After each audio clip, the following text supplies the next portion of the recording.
आज दिनभरि हामीलाई सघाइदिनु भयो। हजुर कहाँबाट आउनुभयो त्यो पनि थाहा छैन होइन अङ्कल।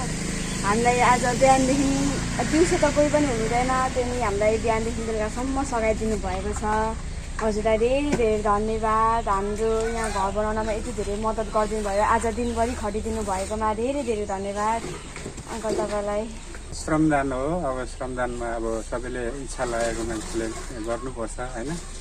अब म अस्तिदेखि आउने विचार चाहिँ गरेको थिएँ, तर आफ्नो घर व्यवहार कामले गर्दाखेरि आउन सकिनँ होइन।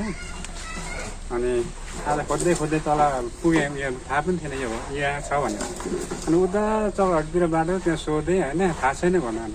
अलि माथि आएर एउटा टेलरमा सोधेको, टेलरले त भन्दैला कि भनेर। अनि त्यसपछि यताबाट साइकल दोकानदेखि यता जानुपर्छ भनेर, त्यहाँदेखि चाहिँ अनि यता लागेर 6वटा पोलदेखि यता जानु त्यहीँ छ भनेर। अनि त्यहाँदेखि यहाँ हेरेको यस्तो उसमा त भिडियोहरू देखेको रातो तिन यही हो भनेर पसेको मैले कि।